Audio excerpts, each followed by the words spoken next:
Bueno, tenemos la última presentación de esta mesa y sería por parte del doctor Ulises Cofín Medina. Él es también investigador en Ciencias Médicas del Instituto, es nivel C y pertenece al Sistema Nacional de Investigadores nivel 1. Sus grados académicos son biólogo por parte de la Universidad Autónoma Metropolitana y estudió el posgrado en maestría y doctorado en especialidad en neurofarmacología y terapéutica experimental por parte del CINVESTAP. También es docente y ha participado en la formación de recursos humanos. Además, pertenece al posgrado de Ciencias Biológicas de la UNAM. Es parte del comité de algunas instituciones como la Asociación Mexicana para el Estudio y Tratamiento del Dolor o de la International Association for the Study of Pain. Y es parte de los editores de esta revista de Pain Research and Management. Su producción científica en realidad es interesante, ha trabajado en diferentes publicaciones, tanto a nivel nacional como internacional, y en congresos, dando algunas conferencias también a nivel nacional. Gracias por estar con nosotros, doctor.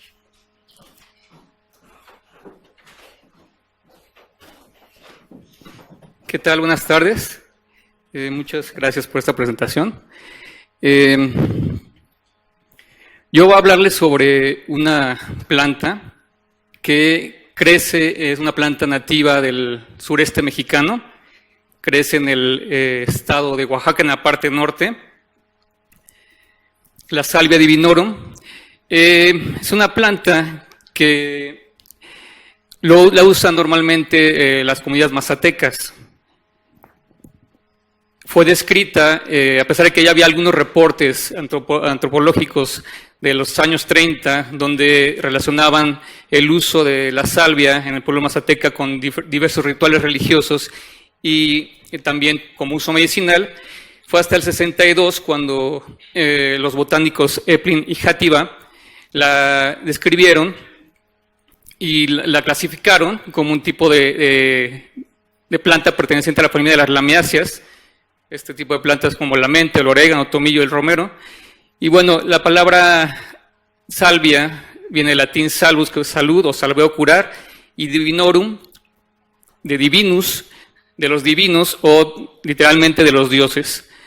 Otro nombre que se le da, nombre en mazateca, es la escapastora, escamaría, hojas de María, esto por el sincretismo religioso con la religión católica y las culturas indígenas.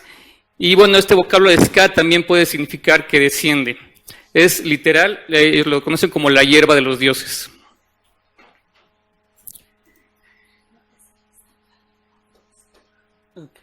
Perdón, no va a ser por tanto. Bueno, el uso tradicional. El pueblo mazateca en realidad usa esta planta para múltiples condiciones. Se usa para artritis, inflamación, dolores de cabeza, problemas gastrointestinales, incluso con adicciones. También para el alivio general, como tónico para el enfermo, para el anémico o personas moribundas. Incluso es tan variado el uso de esta planta que se usa hasta para cataplasmas, para tratar picaduras de insectos, eczemas y para hongos.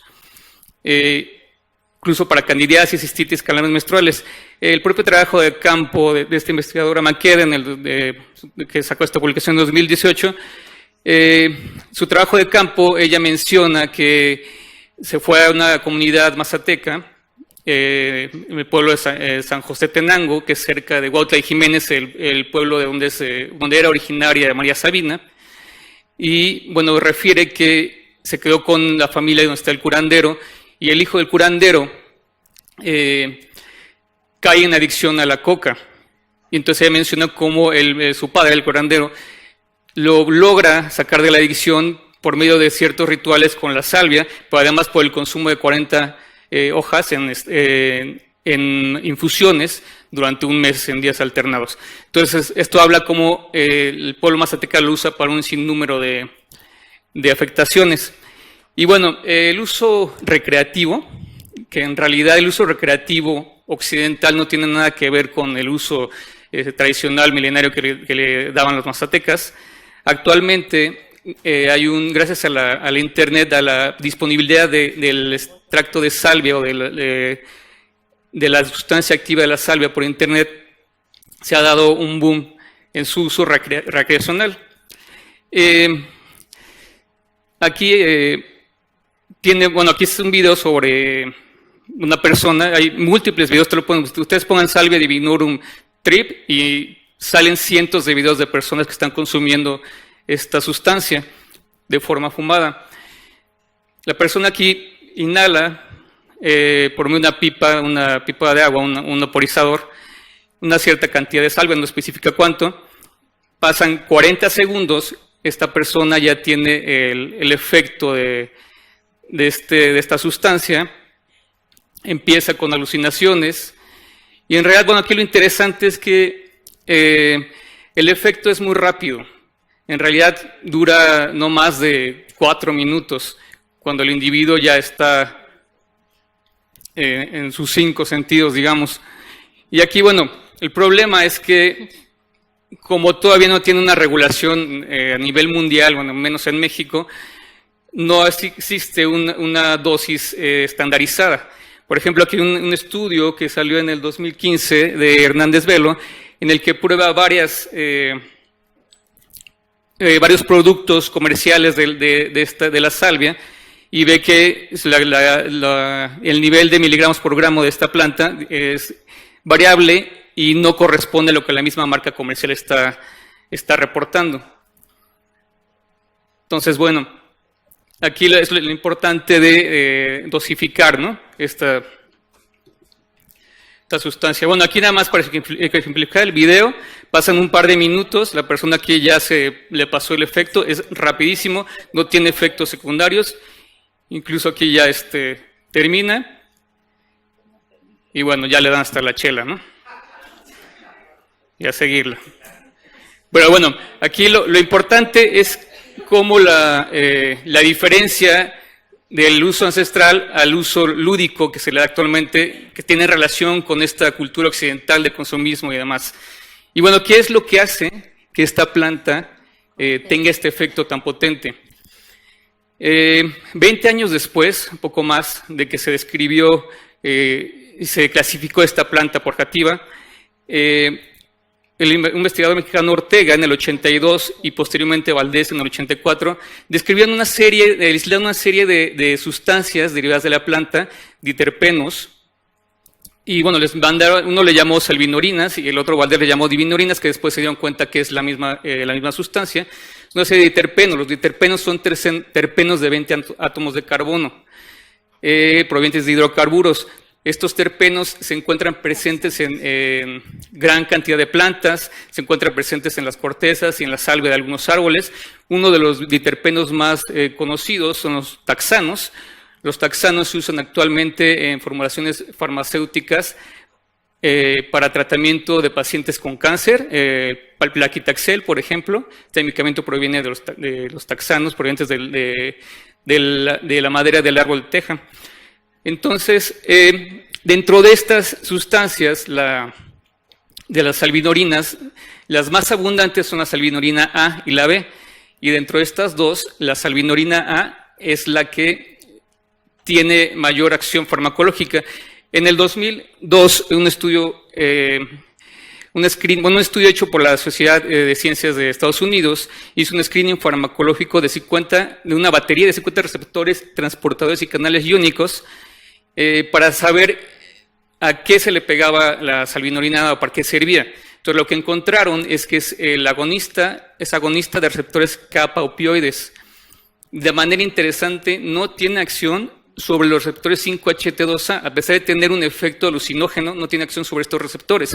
Los receptores 5-HT2A son el blanco principal por ejemplo, de la psilocibina, que es la sustancia activa de muchos hongos, que también crece en esta región de Huautla de Jiménez del norte de Oaxaca, y por supuesto el LSD. Al contrario de esto, la salvinorina no tiene acción sobre estos receptores. Y actualmente, recientemente se ha visto que tiene una modulación alostérica de los receptores cannabinoides tipo 1, de los CB1, que eso también es muy importante para lo que vamos a discutir.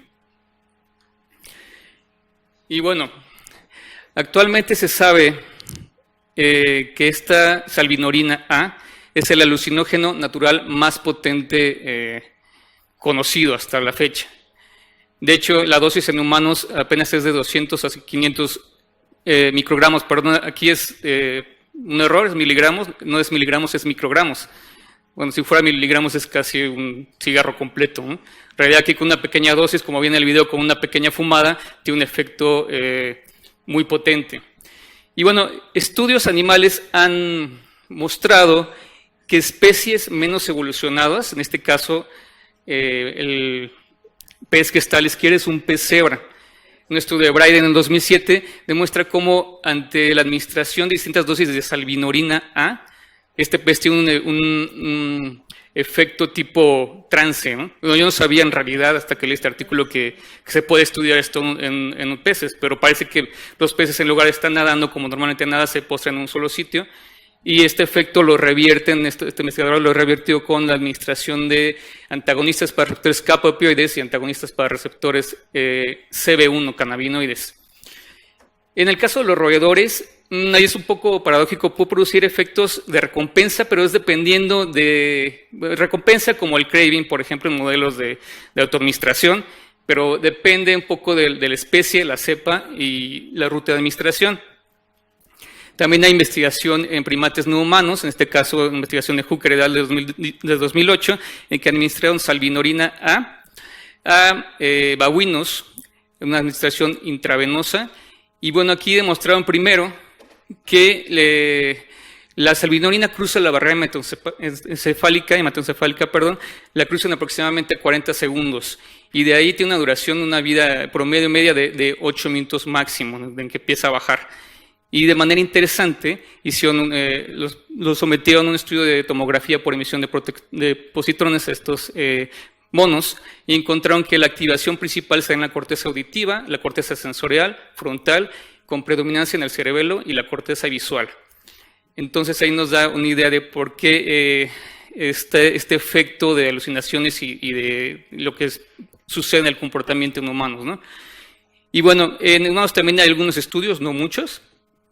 Un estudio de Johnson en el 2011 somete a sujetos sanos voluntarios a que consuman de manera también fumada esta salvinorina, algunas presentaciones de salvinorina en distintas dosis, y lo que encuentran es que hay interrupciones en las señales interoceptivas y vestibulares, por ejemplo, cambios en la orientación espacial. Bueno, esto está muy claramente ejemplificado en el video. Además que tienen imágenes tipo de dibujos animados, tienen recuerdos de la infancia y muchos reportan esto que le llaman contacto con entidades.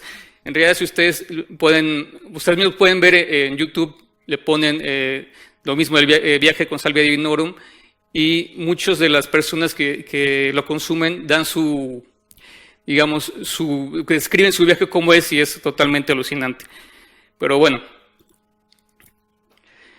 uno de los parámetros para saber si una sustancia es o no es, o puede producir o no una conducta de tipo adictivo, es medir, por ejemplo, si tiene si puede inducir alguna liberación de dopamina en los núcleos clásicos de recompensa, núcleos de retribución, por ejemplo, el núcleo accumbens. Para este efecto, bueno, nosotros quisimos investigar si realmente tiene algún efecto adictivo la salvinorina. Entonces, lo que hicimos fue utilizar un extracto de una planta cultivada de manera hidropónica y un extracto, bueno, este experimento que cabe mencionar que lo hicimos en conjunto con el laboratorio de la doctora Eva González, la actual coordinadora de esta mesa redonda. Y bueno, lo primero que hicimos es extraer el extracto y checar si ese extracto tenía las sustancias que queríamos estudiar. Entonces, tenía tanto la salvinorina A, la veníamos por medio de un estándar en HPLC, y la salvinorina B. Nuestro extracto tenía las dos principales salvinorinas que tiene la Salvia Divinorum. Posteriormente, lo que hicimos fue utilizar un modelo de microdiálisis en libre movimiento. Esto es, ponemos un roedor, en este caso una rata, Wistar, y le ponemos una cánula de microdiálisis, que es una cánula que tiene una membrana de intercambio con el que podemos nosotros administrar líquido cefalorraquídeo artificial y podemos al mismo tiempo recolectar todo lo que está sucediendo en ese momento en el cerebro del animal. Y posteriormente, bueno, esto obviamente lo pusimos la cánula en el núcleo accumbens.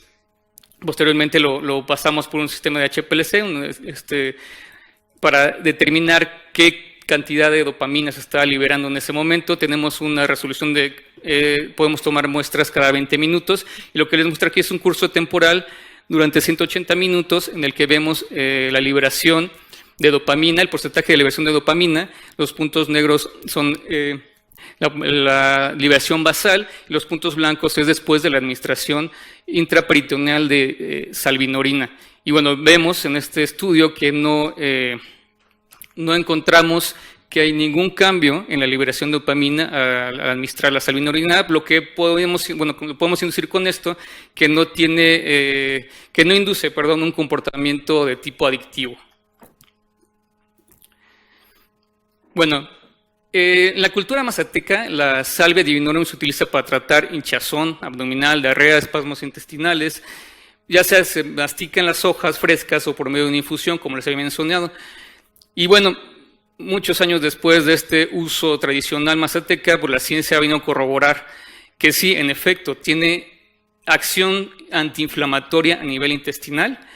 Aquí vemos del lado izquierdo esta gráfica en el que demostraron cómo la administración de salvia, tanto de salvia divinorum como de su componente activo, la salvinorina, puede reducir un proceso inflamatorio. En este caso, al lado izquierdo, vemos la administración de distintas dosis de salvia en un intestino no inflamado y no tiene mayor efecto, pero cuando someten al intestino a un proceso inflamatorio, aquí le ponen por medio de aceite de crotón. Crotón es una planta ornamental que se usa en muchas casas, y bueno, tiene un aceite que al administrarlo produce inflamación intestinal, y después le administraron distintas dosis de salvinorina y vieron cómo disminuye, dosis dependiente, la inflamación del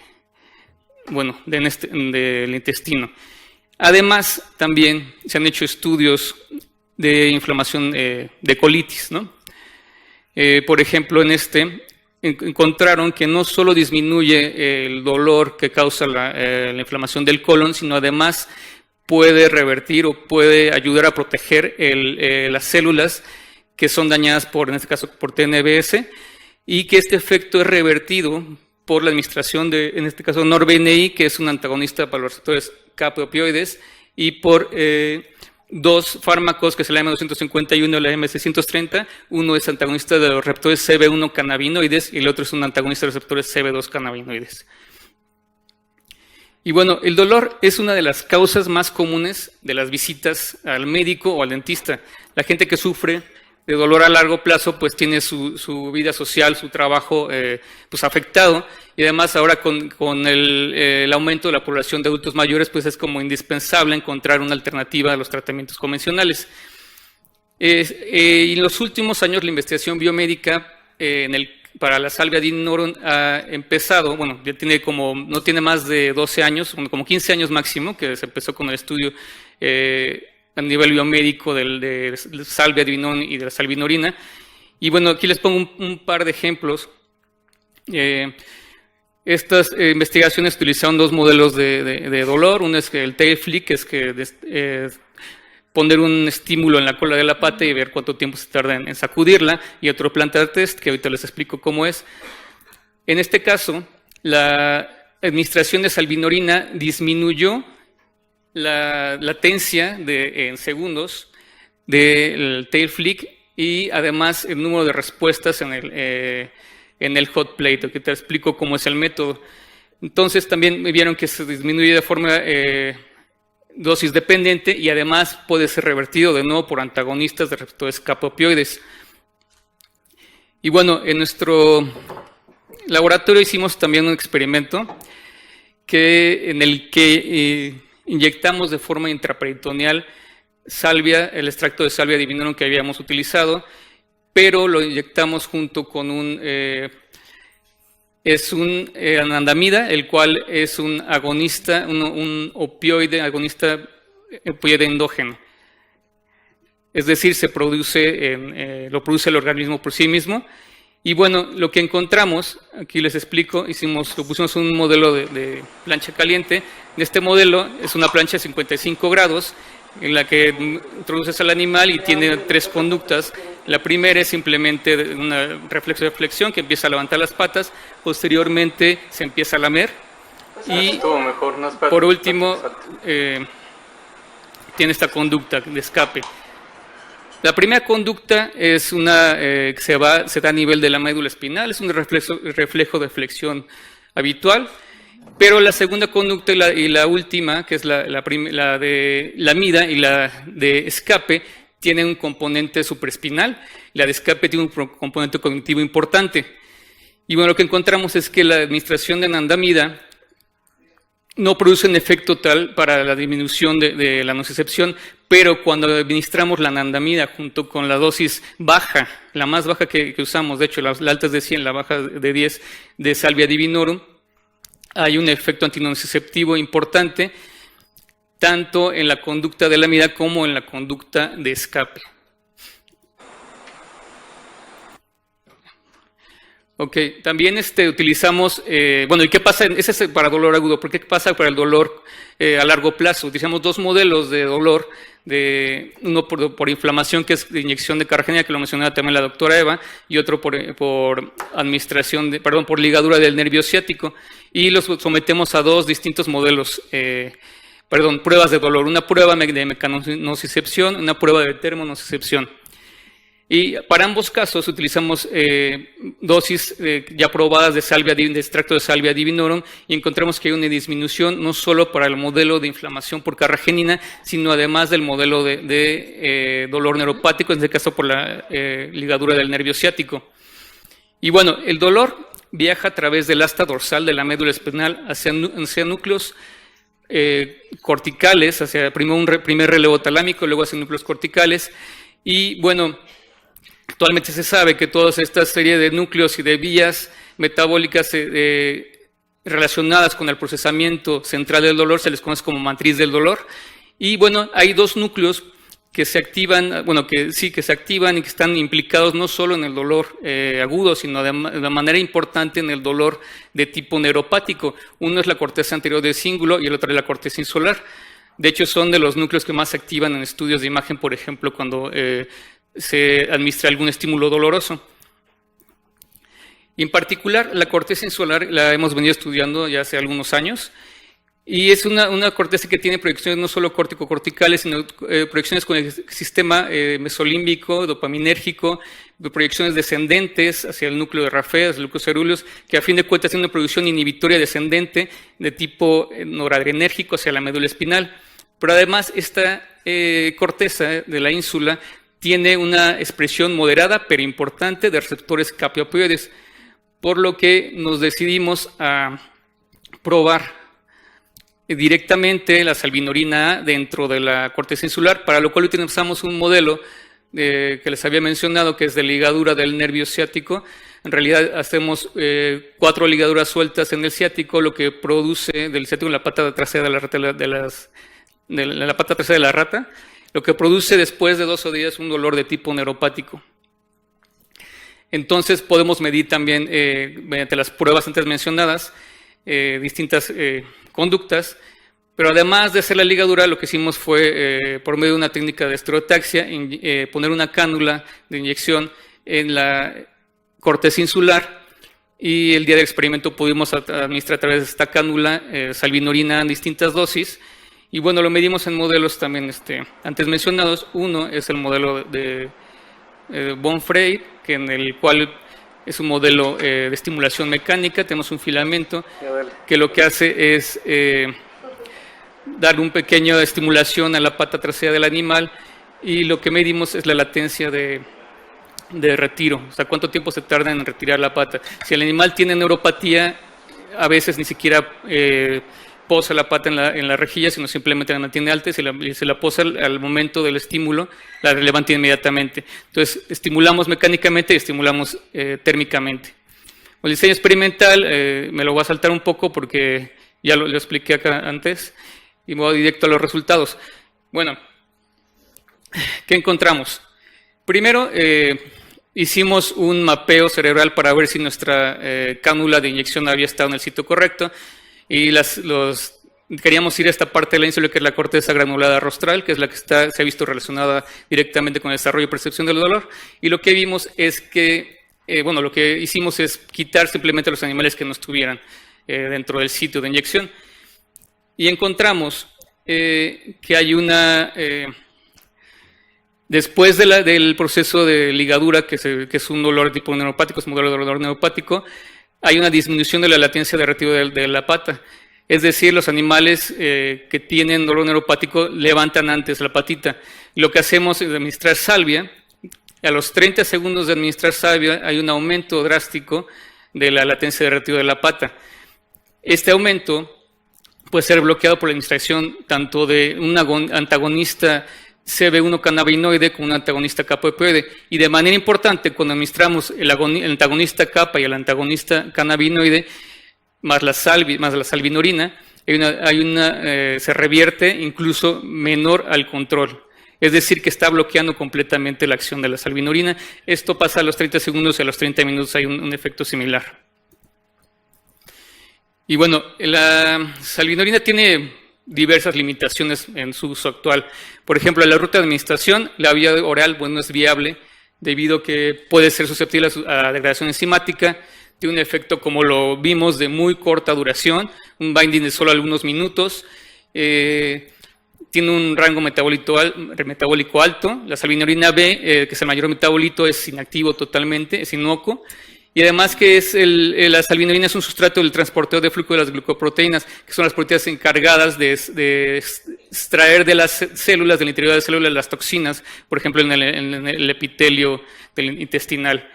Entonces, a partir de esto, lo que se ha venido haciendo es desarrollar distintos análogos de estos receptores, análogos de esta salvinorina, modificando un poco su estructura química para poder tener un efecto analgésico antiinflamatorio sin la parte psicoactiva, que es la que nos interesa eliminar. Efectos adversos, en realidad no hay muchos. Hay un estudio retrospectivo de 10 años, pero con muy pocos pacientes, en el que muestran que hay alteraciones mentales importantes, pero en realidad tienen muchas limitaciones el estudio, como que además de ser retrospectivo, una muestra pequeña, falta pruebas de laboratorio, marcadores biológicos o pruebas fisiológicas específicas. En roedores no se encontraron ni efectos cardíacos, ni temperatura, ni respuestas galvánicas de la piel, no hay cambios histológicos en el cerebro, hígado, riñón, lo que sugiere una baja toxicidad a nivel in vitro en diferentes líneas celulares, incluyendo neuronas dopaminérgicas, pulmones, hígado, riñón, intestino. Existen efectos citotóxicos muy bajos y es después de largos periodos de incubación. Entonces nos habla que todavía no hay suficientes estudios como para determinar si sí o no es citotóxica el uso de la salvia. Y bueno, ya como comentarios finales, ya me pasó un poco del tiempo. Actualmente sabemos que estamos en una crisis en relación al uso y abuso de opioides y moléculas relacionadas. De hecho, se habla de una epidemia opioide en Estados Unidos, del uso excesivo de fentanilo que ha llevado a millones de muertes por sobreabuso. Y bueno, por eso es que el desarrollo de nuevas moléculas analgésicas, el desarrollo de nuevas moléculas analgésicas pues lleva tiempo. Es importante retomar la etnobotánica ancestral y reposicionar moléculas existentes para nuevas aplicaciones clínicas. Bueno, esto como alternativa dentro de muchas que existen, y en este sentido la salvia disminuyeron debido al efecto que les mencioné antes en receptores cannabinoides, en receptores kappa opioides, pues puede ser una sustancia adecuada para esto. Y bueno, ya nada más por último, este es nuestro pain team, es el químico Orlando Jaimes, que nos ayudó con la técnica de HPLC, la doctora Karina Simón, nuestro jefe máximo de la investigación en neurociencia, el doctor Pellicer, y nuestro técnico estrella, que casualmente nunca está cuando tomamos las fotos, entonces que lo tuve que pegar junto al jefe. Sí, seguramente, por las salas. Gracias. Muchas gracias.